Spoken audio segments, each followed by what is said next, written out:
bu dul dara rek moi je demande un peu de respect pour les autres yi nga xam ne 2 heures la ñuy ñëw stade. J'ai vu des supporters j'ai vu des fans club à partir de 14 heures ñëw nañ ci stade bi toog ci biir stade bi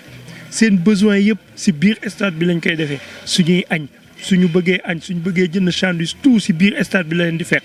ñooñu on doit les libérer tôt ñu ñibbi seen kër yi mais toog làmb ba ay 21 heures 22 heures vraiment il faut qu'on trouve une solution ba pare bu ñu gisee solution foofu ba pare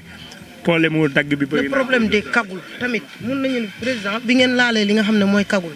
peut-être damay ñëw ci sujet boobu kagul dafa bokkoon li nga xam ne ci mooy ci texte CNG yi CNG da koo tere woon tey ku liiroon texte yi di nga xam ne kagul bokkoon na ci li ñu tere mais daanaka appliqué woo leen ko woon da ngeen a bàyyi woon kagul di dugg ci làmb ji mais tey un bon jour ñu gis Boy Niang génn ne kagul bu ñëwee ci làmb ji moom du bëree ngeen ne dindi nañ ci kagul. Non, dafa tombé nag kon parce que vraiment si vous rappelez man personnellement Balla Gaye Gris Bordeaux interdit nañ benn waaye mu ñëw en cagoule c'est le frère à Aziz Ndiaye d'ailleurs ba mu dindi cagoule bi mu duggee ba ci biir la defaat cagoule bi am keneen ku ñëwaat encore jaare par d'autres portes loolu également défaillance comité d'organisation bi yoo xam ne dinañ ci veiller mais par une autre porte la jaare wàcc ñëw fekk ñu ci biir gradin bi également kooku bi mu duggee ci biir kii bi mu bëggee dugg ci enceinte bi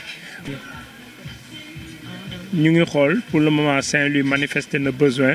ñu ngi jéem a xool entre Saint-Louis ak d'autres villes li am solo nag mooy comme ni ko président Bira waxee cette fois-ci duñ demee ci bëgg-bëgg dañuy dem en fonction cahier de charge bi est-ce que réellement dëkk bii ko bëgg a jël matale na cahier de charge bi comme ni mu waree su ko matalee ñu jox ko dëkk bi su ko matalewul ñu retirer ko daal di demaat beneen ville mais pour le moment Saint-Louis manifesté na besoin. Saint-Louis Kédougou waxagul dara mais Saint-Louis waxagum na Kolda également dégg naa manifesté wu na tamit ak beneen dëkk aussi Sédhiou waaw pour le moment daal ñetti villes yooyu ñoo manifesté mais surtout nag bi gën a précis gën a sûr pour le moment c'est Saint-Louis waaye mais études yi dinañ ko def jàngat bi dinañ ko def ba xool ba xam dañ fay dellu wala déet. erreur yi tamit dafa bari trop ci côté CNG bi ñu ñëw ñu ne yokk nañ licence delloo ko da ngeen a ñëwoon seen mandat début bi ngeen wàññil mbëri licence yi tey ñu jékki-jékki gisaat ngeen yokkaat licence yi lan moo waral yokkaat. mais loolu bul ko tuddee erreur dañoo ñëw période Covid mu metti lool pour tout le monde ñu ni nan lañ mën a jàppe ba encourager tout le monde ñu delluwaat seeni activité et loolu fépp la am moom lañ tuddee plan de résilience maanaam bi ñuy yegg si situation bi metti na metti goo xam ni mënuñu ko bàyyi fañ ko fekk ñu daal di wàññi ni lii la jëf fukk dinañ ko wàññi ba wàññi si ñaar wala dërëm et cetera looloo tax ñu wàññi tout muy licence promoteur licence ménager licence mbër tout mais maintenant que génn nañ ci période crise bi wala boog ñu ngi ciy génn yokkuñu dañ ko delloo fam nekkoon te loolu tamit vraiment je pense que xel nangu na ko dañ ko fekkoon fii jamono metti ak crise bi ñu jóge ñu ne nañ ko oyofal maintenant qu'on sent que ñu ngi génn ci crise boobu def naa yàqul dara ñu ne nañ koy delloowaat fañ ko fekkoon li bonoon kay mooy dañ koy delloowaat yokku ci non dañ ko delloowaat rek fañ ko fekkoon te defe naa loolu warul doon cas loolu duma ko tuddee erreur warul doon cas. tey ñu ñëw ñu tey 10 000 licences ay mbër ñu ngi taxaw tey mbër yi da ngay gis ñi bëre ñii duñu bëre ñi dul bëre moo ëpp ñi nga xam ne dañuy bëre promoteurs yi di ñëw di yokku ci tey ñu gis ngeen yokkaat licence promoteur wala ngeen delloo ko fa mu nekkoon est-ce que tax na promoteurs yi ñeme aussi. promoteurs yi tey la ñuy gën a ñeme et résultats yi pour le moment joxe na ne tey la ñu gën a ñeme ndax déjà VIP yi pratiquement ñoom ñëpp ñu ngi en liste les jeunes espoirs mosuñoo remplir arène nationale gis ngeen ni léegi ñu ngi commencé remplir arène nationale. gis nañ ne également les jeunes espoirs bëri na si ñoo xam ni ku daa am combat tey bala ngaa amati yàlla rek a xam gis nañ ni bëri na jeune espoir yoo xam ni jël nañ avance. calendrier bi fi mu toll nii ba mois de février laa wax ti jéegul de mais ba mois de février date yi amatul beneen aspect tamit mooy pour la première fois wala boog gëj na astafurlah gëj na saison tijji le 1er octobre le 2 octobre activité de lutte am loolu gëj na am. le premier dafa mel ni Jax tëgg na la tey lay gaan gi lutte simple. waaw mais lutte simple souvent daan nañ teel a tàmbali mais lutte avec frappe gëj na am ñu tijji le 1er le 2 activité am beneen aspect Ibama dañ ne woon dañ koy tëj à jamais pour làmb mais dañoo obligé tijji ko parce que demande bi ñu yor mënuñu ko satisfaire bu ñu yemee arène nationale kese donc yooyu yëpp nag doo ko yor nga ni li nga yor mu ngi dellu ginnaaw kon man vraiment bëgg naa xam dellu ginnaaw mooy lan kon mbër yaa ngi yokk combat yaa ngi yokk affiche yaa ngi yokk promoteur yaa ngi yokk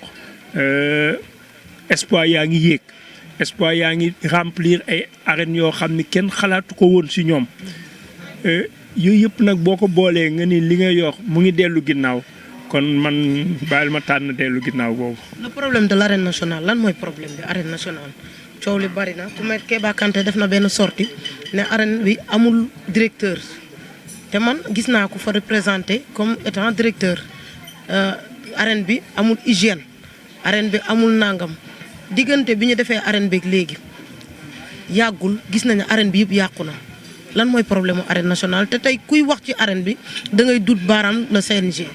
waaw kooku def sortie bi vraiment dafa tooñ CNG parce que mënoon na tudd rek arène nationale tudd gestion bi bañ see boole CNG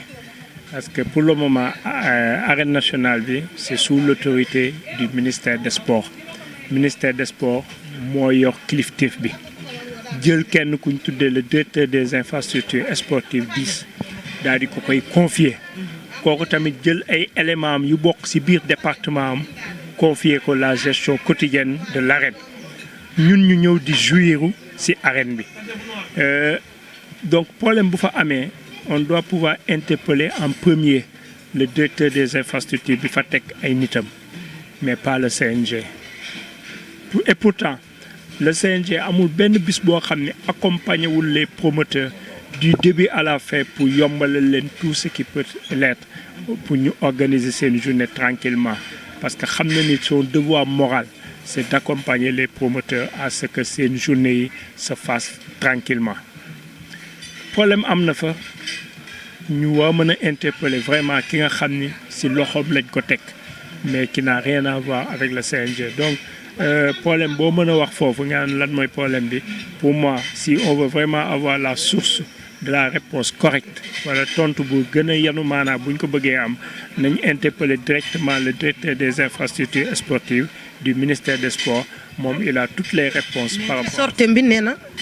CNG bu defee budget ba desee tant de millions tey am na benn rôle boo xam ne waroon na ko doxal ci li nga xam ne la xaalis génnee ko ne lii lay def participer ci li nga xam ne mooy stade. waaw dama lay laaj kër jàmbur noo koy defaree kër jàmbur noo koy defaree kër jàmbur nga dem def fa 100 francs bu ëllëgee jàmbur mën na la ni 100 francs bii nga fi def ku la ko sant ak lu tax nga def ko pour le moment l'arène nationale est sous l'autorité du directeur des infrastructures maanaam sous l'autorité du ministère des sports ñun jouissance bi la ñu am pour le moment dañuy limiter aussi jouissance bi ba fu ñu pouvoir yem mu yem fa mën naa comprendre ñu am xaalis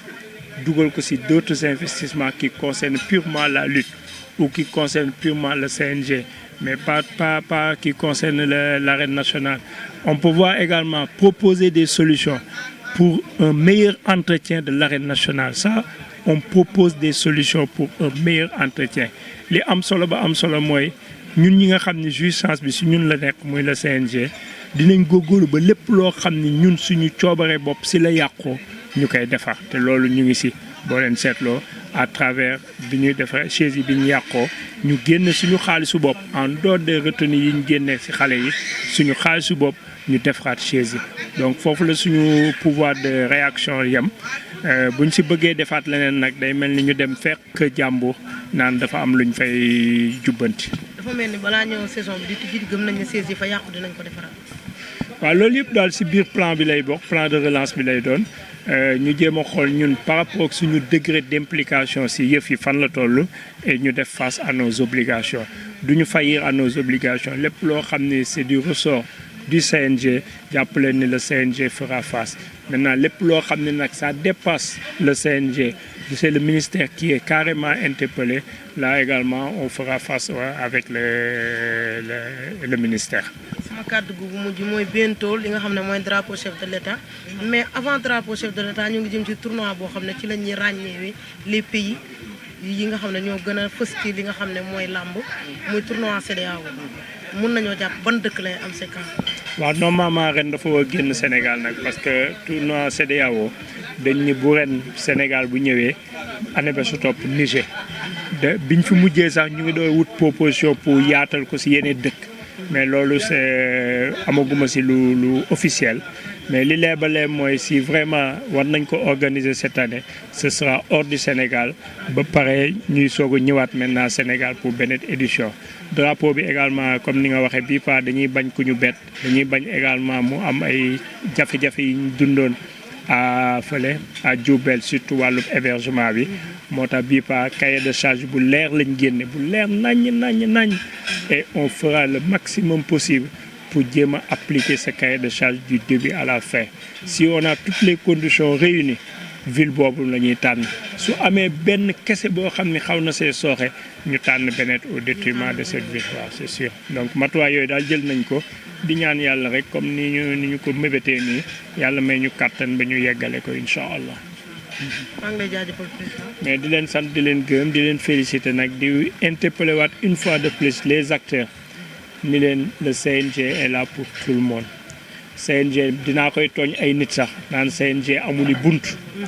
koo soxla CNG ak ku mënti doon boo ko soxlaa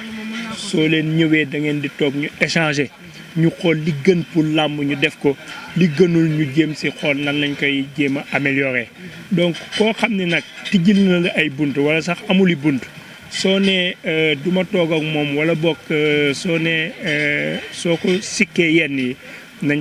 def naa dama lay ñaan yow nga xoolaat sa bopp ba pare soo ko critiquer. pourquoi mbër yi nga xam ne tey saison bi tëj nañ mu ñu leen jox arène nationale ñu hivernalu te gis nañ arène nationale yaa tout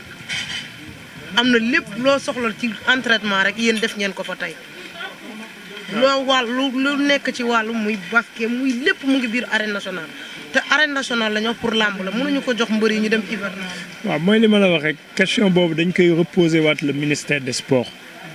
CNG du moom mooy autoriser kan mooy dugg arène nationale kan moo fay génn donc nañ adressé wu directement le ministère des sports automatiquement li si war dinañ ko mën a def mais c'est sûr que c'est un bijou pour la jeunesse du Sénégal c'est un bijou pour sénégalais yi et que képp kuy sénégalais boo manifester besoin normalement war nañ la ko mën a jox sans condition sincèrement. Merci beaucoup. Je vous en prie.